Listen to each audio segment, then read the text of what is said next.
Hey everyone, my name is Bridget and welcome to my channel.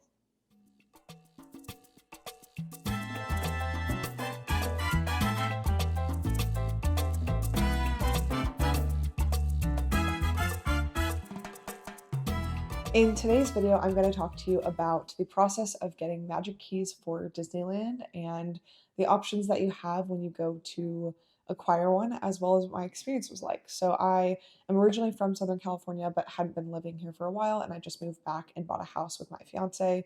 We've been talking about it for a while. We like to take people who come into town to Disneyland. We like to go for special celebrations for ourselves, as well as we like the idea of just being able to pop over for dinner, to go on a couple of rides, just for a fun activity since we don't live too far. So we've been on the hunt for finding Magic Keys, which is the Disneyland yearly pass, essentially. And we weren't really sure how to acquire them at first. I saw a lot of things that when COVID happened, Disneyland had pulled them back, and now they seem to be coming back in full force. They don't really drop any press releases from the Disneyland perspective directly. You kind of have to find the information yourself. So I kind of sought out to figure out how to find Magic Keys, and yeah, I'll tell you a little bit about what the process looks like, which key we chose to get, and then I'll take you to Disneyland because we're going to go tonight to celebrate the fact that we finally got them. So we're going to go get some dinner, go on a couple of rides. So welcome to my channel, and thanks for checking this video out. So I'm going to talk about the 3 steps that I took to purchase my Magic Key passes for Disneyland. The first one is going to be the process of understanding when to go online to actually move forward with the purchase. The second is going to be determining which pass I want to purchase, the trade-offs from my perspective, which one I selected and why, and then the third item is going to be the process of actually checking out and moving forward with going to Disneyland. So later today, I'm actually going to go to the park. We purchased our Magic Keys this morning and want to take advantage of the fact that we finally have them. So we're going to go grab some dinner and enjoy a couple of rides while we're there. So the first step was figuring out how to get the information that I needed. And how I did so was I did a bit of research over the past couple of months. We were thinking of purchasing Magic Key passes for Christmas for one another, my fiance and I, but then realized that they weren't currently on sale. So we decided that we had to figure out more information to determine how we would actually go about purchasing them once they were available. So there is not a ton of information out there. And I will say, disclaimer, I'm not a Disney guru. I just went through this experience personally since I live in Southern California and really wanted the opportunity to have a Magic Key. But there definitely are a lot of people with a lot more information than me. This is just how I found the information that I did to be able to move forward with purchasing them. So I read a couple of articles. It was pointed to these Instagram accounts, specifically Disneyland News Today and Code Word Disney. There's also a Disneyland Magic Key account, which I believe is run by Disney itself since it is a verified account. But the other two give you a lot of proactive information and keep you updated on when they potentially believe Magic Keys will go on sale. They seem to have some sort of insider knowledge, or maybe they get tips and hints from where Disney posts that information elsewhere. But those two accounts were really helpful, as well as just the Disneyland Magic Key account, which gives you more overarching information. So what I did was I set up notifications for each of those accounts on Instagram, knowing that as they posted information, if I saw the Magic Key sticker image that they use, let me show you what that looks like. That typically let me know that they were posting information about a Magic Key and I should read it. So this is the post that got my attention this morning. I basically saw the notification pop up on my phone, and since I had those notifications set for this account, it showed me this little Magic Key image in the thumbnail, and I clicked onto it to figure out what was going on. And then here it said, "It's happening. Sales of the passes are resuming today." And so they don't really release this information publicly very frequently, to my knowledge. It seems like a lot of it is underground, and that Magic Keys just get posted on the website in terms of being able to be purchased, and people have to find out the information or continue to check back on the website. And that's what a lot of the articles that I'd read said. It's not something that Disneyland pushes out because they really prefer the sale of individual tickets, since I think it brings them more money and people spend a lot more at the hotels and the surrounding amenities when they're not from the local area. So that being said, I found that information out. I set those notifications live, and that's really what helped me understand when the passes were going live. So I immediately saw that notification, logged on, and got into the portal. I needed to, at that point, confirm with my fiance that we were still good to purchase them since it's past Christmas, and I wanted to make sure that we were on the same page about which one to purchase. So at that point, I had about 50 minutes to have that conversation, or so I believed. It said that the queue was about 60 minutes long. It really only took me about 27 to 30 minutes to get through it.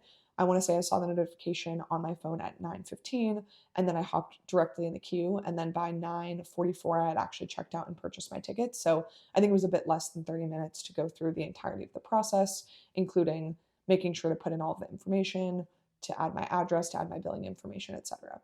So the process itself was not hard in terms of checkout. I'll talk about that in a little bit, but I'm going to jump into item number 2 in my list of to-dos in preparation for purchasing a Magic Key, which is going to be the process of determining which Magic Key to purchase. So there are 4 different options. To my knowledge, they are currently in the year of 2023 only planning on actively selling the Inspire, Believe, and Imagine key, though Enchant is a one step up from the Imagine key, and I believe that's either just currently temporarily on hold or is going to be on hold for the foreseeable future. Right now on the website it says available for renewal only.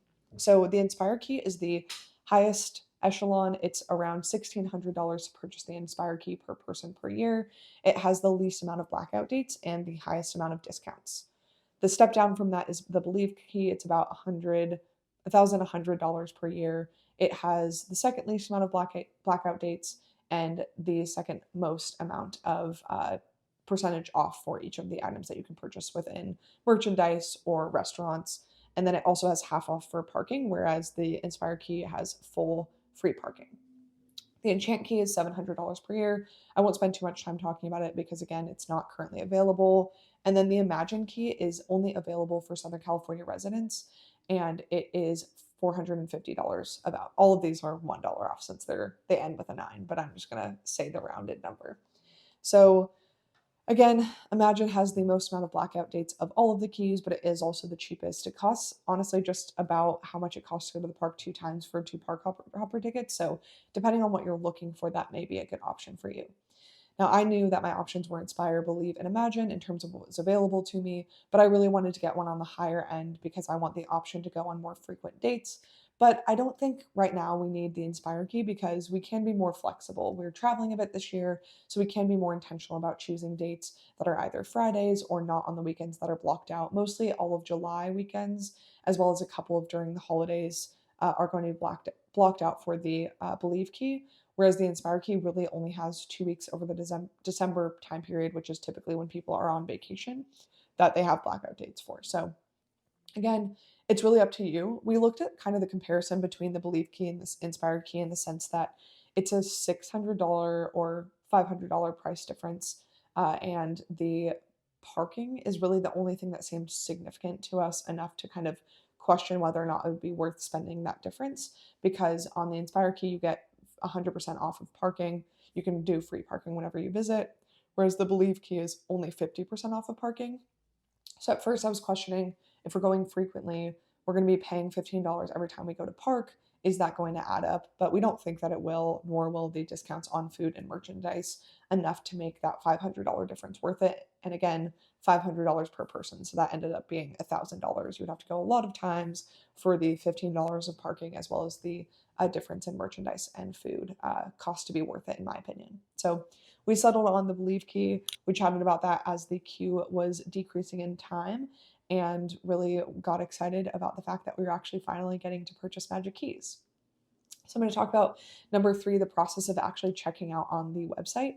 It was really a seamless process, which I guess I'm not surprised by, since Disney knows that very well, that they want to keep their customers going throughout the process of checkout. But essentially, from my understanding, what it seemed like when I entered the queue, I was put in a place and my tickets were held as I was going through the checkout process. I had to log into my Disney account, so I'd suggest having your Disney account set up ahead of time, potentially having a credit card associated with it already. I had to log in and I forgot my password, so that took me a minute, but I don't think I lost my place in the line because it didn't take me too long to recoup that information, but I'm not sure if that's going to be true for everyone. And then I went through the process of adding my personal information as well as my credit card information, my fiance's information, since you put the information of each individual and it will actually send their key to that individual person. So it sent my fiance's information since he already had an account. And then I checked out. And at that point, it prompts you, do you want to make a reservation? We decided, hey, why not go grab dinner and go on a few rides tonight? So that's what we're doing tonight. So really appreciate you listening to my thoughts and my opinions on the process of purchasing a Magic Key. And the next half of this video is going to be us enjoying Disneyland tonight. So thank you so much for joining, and excited to take you along this visit to Disney as well as all of the future visits to come.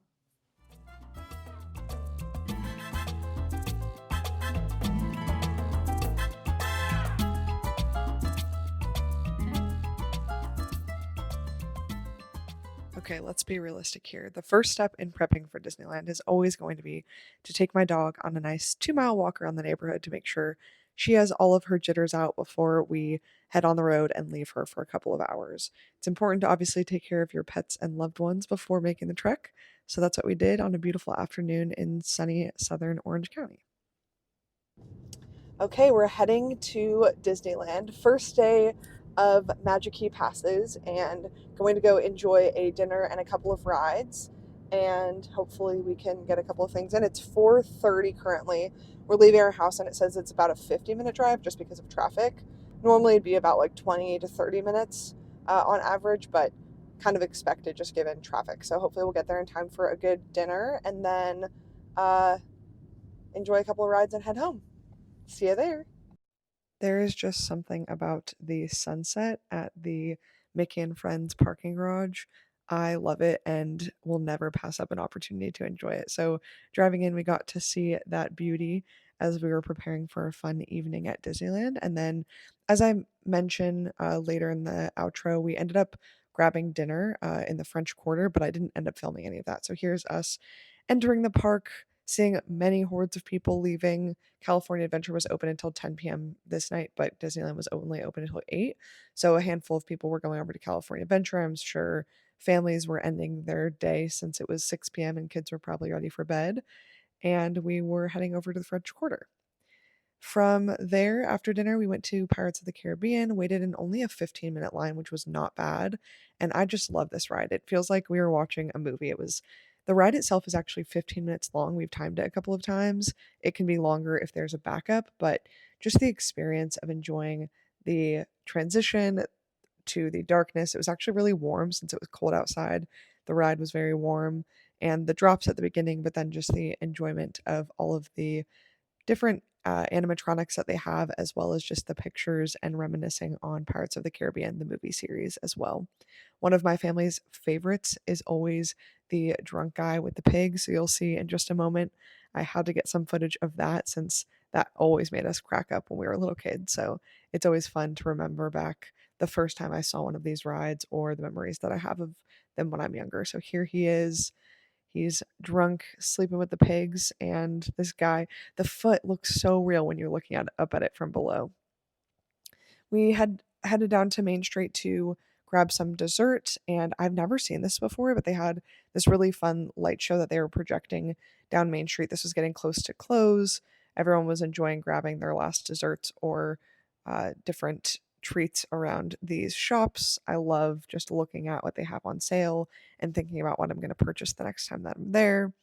I personally got one of the Rice Krispie treats that was covered in chocolate and peanut butter, and it was delicious. I, of course, saved some for later, and then we went back outside and enjoyed some of the show. All of the little kids were singing along to the Mickey Mouse song that was playing, and they were calling out to the crowd to respond, and people were cheering, and it was just a really great way to walk down Main Street at the end of the night. There was some fake snow going, and it was a little bit chilly, so it was nice that it wasn't too late in the night or too cold or rainy. And then, of course, on the way out, Minnie, Mickey, and Pluto were saying their goodbyes to us, which was so fun to see because I did not realize that that was something that they did. But it was a really great way to walk out of the park and just feel like it was a special moment. Minnie and Mickey shared a kiss, and Mickey pretended to faint after that happened. So it was just a very cute moment, and it was a fun way for my fiance and I to have a little giggle before waiting for the tram. And it was funny because I was joking that everyone was supposed to be leaving the park, but we were all instead sitting there taking video of them. So I think here they were planning their exit so we could actually finally exit the premises since it was getting close to 8 p.m. And then we walked over from the park to the tram, and we walked all the way to the end of the trams, which is always the move. There were a ton of people in line at the first tram, and we walked to the second, and there was nobody in line for that one. So, of course, it's always a good strategy and prepared to make our way home and drive about 30 minutes home. It is just after 9 p.m. and we are officially home. We had a really wonderful evening at Disneyland and enjoyed our first time using our Magic Key passes. So, thank you for coming along and watching the process of how I acquired my Magic Key passes. I hope that you got yours if you're interested in them. And it was really fun to be able to use them just for spending an evening at Disneyland, since that's not something a lot of people get the chance to do. So, we really enjoyed just the process of making it up there, figuring out how much time we would have in the park. We ended up spending about 2 full hours at Disneyland. We took about an hour and a half to get from our house through some traffic, as well as parking in the tram to get to the front gate of Disney. Entered, went and enjoyed some dinner in the French Quarter, which I didn't get any footage of. We enjoyed some chowder, some corn chowder and beef stew out of the bread bowls, as well as a Caesar salad.